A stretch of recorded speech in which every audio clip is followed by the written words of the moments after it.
ನಮಸ್ಕಾರ. ಇವತ್ತು ನಾನು ಯಾವ ಟಾಪಿಕ್ ಬಗ್ಗೆ ಮಾತಾಡ್ತಾ ಇದ್ದೀನಪ್ಪ ಅಂತ ಹೇಳಿದ್ರೆ, ಎಷ್ಟೋ ಸತಿ ನಾವು ಒಂದು ರಿಲೇಷನ್ಶಿಪ್ಪನ್ನು ಫೋರ್ಸ್ ಮಾಡ್ತೀವಿ. ಯಾರಿಗೂ ನಮ್ಮ ಜೊತೆ ಮಾತಾಡೋಕ್ಕೆ ಇಷ್ಟ ಇರಲ್ಲ, ಕನೆಕ್ಷನ್ ಇರಲ್ಲ, ಆದರೂ ನಾವು ಅವ್ರ ಹಿಂದೆ ಪರ್ಸ್ವೇಡ್ ಮಾಡ್ತಾ ಹೋಗ್ತೀವಿ. ಕೆಲವು ಸಂಬಂಧಗಳನ್ನು ಫೋರ್ಸ್ ಮಾಡ್ತಾ ಹೋಗ್ತೀವಿ. ಪ್ಲೀಸ್ ನನ್ನ ಕಾಲ್ ಇತ್ತು, ನನ್ನ ಫೋನ್ ಮಾಡು. ಕೆಲವ್ರು ಹೇಳಿರ್ತಾರೆ ಅವ್ರಿಗೆ ನಮ್ಮ ಕಂಡ್ರೆ ಇಷ್ಟ ಇರಲ್ಲ, ಒಂದು ಒಳ್ಳೆ ಫ್ರೆಂಡ್ ಆಗಿರೋಣ ಅಂತ ಹೇಳಿರ್ತಾರೆ, ಆದರೂ ಆ ಫ್ರೆಂಡ್ಶಿಪ್ ಯಾವಾಗಲೂ ಲವ್ ಆಗುತ್ತೆ ಅಂತ ಅಂದ್ಕೊಂಡಿರ್ತೀವಿ.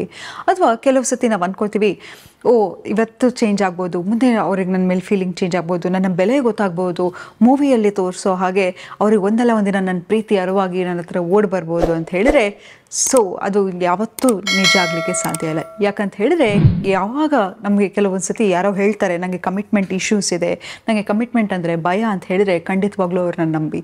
ಅಥವಾ ಯಾರೋ ಹೇಳ್ತಾರೆ ನಾನು ನಿನ್ನ ಆ ದೃಷ್ಟಿಯಲ್ಲಿ ನೋಡಿಲ್ಲ, ನಾನು ನನ್ನ ಫ್ರೆಂಡ್ ಆಗಿ ನೋಡಿದ್ದೀನಿ ಅಂತ ಹೇಳಿದರೆ, ದಯವಿಟ್ಟು ಅವರನ್ನು ನಂಬಿ.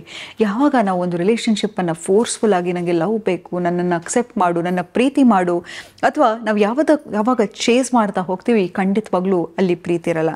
ನಾನು ಯಾವಾಗಲೂ ಹೇಳ್ತಾ ಇರ್ತೀನಿ, ನಿಮಗೆ ಪ್ರೀತಿ ಬೇಕಾ, ರೆಸ್ಪೆಕ್ಟ್ ಬೇಕಾ ಅಂತ ಕೇಳಿದರೆ ನಾನು ರೆಸ್ಪೆಕ್ಟನ್ನು ಚೂಸ್ ಮಾಡ್ತೀನಿ. ಯಾಕಂತ ಹೇಳಿದ್ರೆ, ಯಾವ ವ್ಯಕ್ತಿಗೆ ನನ್ನ ಮೇಲೆ ಗೌರವ ಇರುತ್ತೋ, ಮೊದಲನೇದಾಗಿ ಆ ವ್ಯಕ್ತಿ ನನಗೆ ಮೋಸ ಮಾಡಲ್ಲ.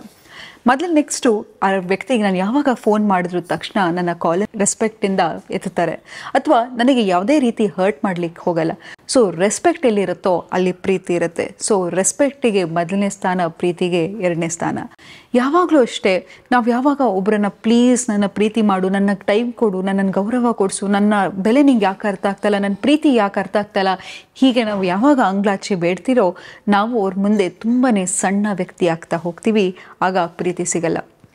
ಕೆಲವು ಸತಿ ಈಗ ಹೊಸ ರಿಲೇಷನ್ಶಿಪ್ಪಲ್ಲಿ ಏನಾಗಿದೆಪ್ಪ ಅಂತ ಹೇಳಿದರೆ, ನಾನು ಒಂದು ಸತಿ ನೋ ಕಾಂಟ್ಯಾಕ್ಟ್ ರೂಲ್ ಅಂತ ಹೇಳಿದೆ, ಅದನ್ನು ಭಾಳಷ್ಟು ಜನ ತಪ್ಪಾಗಿ ತಿಳ್ಕೊತಿದ್ದಾರೆ. ಈಗ ಎಷ್ಟೋ ಜನ ರಿಲೇಷನ್ಶಿಪ್ಪಲ್ಲಿ ಹೇಳ್ತಾರೆ, ಸ್ವಲ್ಪ ದಿನ ಗ್ಯಾಪ್ ಕೊಟ್ಬಿಡೋಣ, ಮಾತಾಡೋದು ಬೇಡ, ಬಿಟ್ಬಿಡೋಣ ಅಂತ ಹೇಳಿದ್ರೆ, ಖಂಡಿತವಾಗ್ಲೂ ನಿಮ್ಮ ಸೆಲ್ಫ್ ರೆಸ್ಪೆಕ್ಟನ್ನು ಇಟ್ಕೊಂಡು ಬ್ರೇಕಪ್ ಅಂತ ಕನ್ಸಿಡರ್ ಮಾಡಿ ರಿಲೇಷನ್ಶಿಪ್ಪಿಂದ ಆಚೆ ಬನ್ನಿ. ಯಾಕೆ ಅಂತ ಹೇಳಿದ್ರೆ, ಕಾಯೋದು ಒಬ್ಬ ಮನುಷ್ಯನನ್ನು ಕುಗ್ಗಿಸ್ತಾ ಹೋಗುತ್ತೆ ಅಲ್ವಾ? ನಿಮ್ಗೆ ಇಷ್ಟನಾ ಟ್ರೈನ್ಗಾಗಿ ಕಾಯೋದು, ಬಸ್ಗಾಗಿ ಕಾಯೋದು, ಫ್ಲೈಟ್ಗಾಗಿ ಕಾಯೋದು? ಯಾರಿಗಾದರೂ ಕಾಯಬೇಕು ಅಂತ ಹೇಳಿದ್ರೆ ನಮ್ಮ ಆರಾವನ್ನೇ ಶ್ರಿಂಕ್ ಮಾಡ್ತಾ ಹೋಗುತ್ತೆ. ಆರಾ ಅಂತ ಹೇಳಿದ್ರೆ, ಪ್ರತಿಯೊಬ್ಬ ಮನುಷ್ಯನಿಗೂ ಒಂದು ಮ್ಯಾಗ್ನೆಟಿಕ್ ಫೀಲ್ಡ್ ಇರುತ್ತೆ, ನಮ್ಮಲ್ಲೇ ಪ್ರತಿಯೊಬ್ಬರಿಗೂ ಒಂದೊಂದು ಎನರ್ಜಿ ಫೀಲ್ಡ್ ಇರುತ್ತೆ. ಆ ಎನರ್ಜಿ ಫೀಲ್ಡ್ ಶ್ರಿಂಕ್ ಆಗ್ತಾ ಬರುತ್ತೆ. ಯಾರಿಗೂ ಕಾಯೋದಂದರೆ ಇಷ್ಟ ಇಲ್ಲ.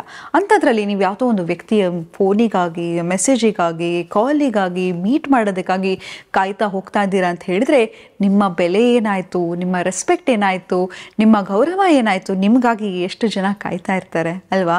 ಅದನ್ನು ಕಡೆಗಣಿಸಿ ಯಾರಿಗೋ ಒಂದು ವ್ಯಕ್ತಿಗಾಗಿ, ಆ ಬರುವಿಕೆಗಾಗಿ, ಆ ಮೆಸೇಜಿಗಾಗಿ, ಆ ಫೋನಿಗಾಗಿ ಕಾಯ್ತಾ ಹೋದರೆ ನಿಮ್ಮ ಆರಾ ಶ್ರಿಂಕ್ ಆಗ್ತಾ ಹೋಗುತ್ತೆ. ಹಾಗಾಗಿ ಅದನ್ನು ಮಾಡೋಕ್ಕೆ ಹೋಗಬೇಡಿ. ನಿಮ್ಮ ಸೆಲ್ಫ್ ರೆಸ್ಪೆಕ್ಟನ್ನು ಮೇಲಿಟ್ಕೊಂಡು ಇನ್ನೂ ಅದ್ಭುತವಾದ ಒಂದು ರಿಲೇಷನ್ಶಿಪ್ಪನ್ನು ಮ್ಯಾನಿಫೆಸ್ಟ್ ಮಾಡ್ಬೋದು. ನೋಡಿರಿ, ಈ ಮೂವಿಯಲ್ಲಿ ಮಾತ್ರ ಇದೆಲ್ಲ ನಡೆಯೋದು. ಏನು ಪ್ರೀತಿಗಾಗಿ ಹೋಗೋದು, ಚಡ್ಪಡಿಸೋದು, ಜಗಳ ಮಾಡೋದು, ಅಬ್ಯೂಸಿವು. ನೀವು ಹಳೆ ಕಾಲದ ಮೂವಿಯನ್ನು ನೋಡ್ತಾ ಹೋಗಿ, ಆ ಪ್ರೀತಿಗೂ ಈಗಿನ ಕಾಲದ ಪ್ರೀತಿಗೂ ಎಷ್ಟು ವ್ಯತ್ಯಾಸ ಇದೆ.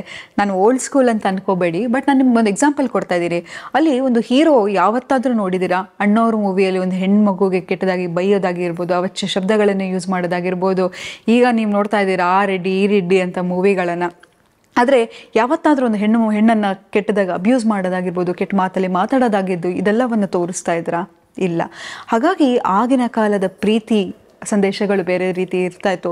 ಒಂದು ಹೀರೋಯಿನ್ನ ಮುಟ್ಟಲಿಕ್ಕೆ ತುಂಬಾ ಟೈಮ್ ತಗೋತಿದ್ದ, ಅಥವಾ ಒಂದು ತುಂಬಾ ಸೂಕ್ಷ್ಮವಾಗಿ ಅವರ ಭಾವನೆಗಳನ್ನು ವ್ಯಕ್ತಪಡಿಸ್ತಿದ್ರು. ಆದರೆ ಈಗಿನ ಕಾಲದಲ್ಲಿ ಹೆಣ್ಣುಮಕ್ಕಳನ್ನು ಒಂದು ಸಬ್ಜೆಕ್ಟಾಗಿ ನೋಡ್ತಾ ಇದ್ದಾರೆ, ಒಂದು ಆಬ್ಜೆಕ್ಟಾಗಿ ಅವರನ್ನು ತೋರಿಸ್ತಾ ಇದ್ದಾರೆ. ಖಂಡಿತವಾಗ್ಲೂ ನಾವು ಏನನ್ನು ನೋಡ್ತೀವಿ, ಕೇಳ್ತೀವಿ, ಅದನ್ನು ನಾವು ಆಗ್ತಾ ಹೋಗ್ತೀವಿ. ಹಾಗಾಗಿ ಈಗ ತೋರಿಸೋ ಮೂವಿಲಿ ಹೇಗಿರುತ್ತಪ್ಪ ಅಂತ ಹೇಳಿದ್ರೆ, ಹೋಗಿ ಪ್ರೀತಿಯನ್ನು ಹಿಡಿಯೋಕ್ಕೆ ಹೋಗೋದು, ಪ್ರೀತಿಗಾಗಿ ಬೇಲಾಡೋದು, ಕೈ ಕುಯ್ಕೊಳ್ಳೋದು, ಇನ್ನೊಂದು ಮಾಡೋದು, ಮತ್ತೊಂದು ಮಾಡೋದು, ಇದೆಲ್ಲವೂ ಸ್ಟುಪಿಡಿಟಿ. ಯಾಕಂತ ಹೇಳಿದ್ರೆ, ಪ್ರೀತಿ ಅನ್ನೋದು beautiful feeling. The spectrum of ಫೀಲಿಂಗ್ಸಲ್ಲಿ ಹೈಯೆಸ್ಟ್ ಸ್ಪೆಕ್ಟ್ರಮ್ ಇರೋದು ಪ್ರೀತಿಗಾಗಿ.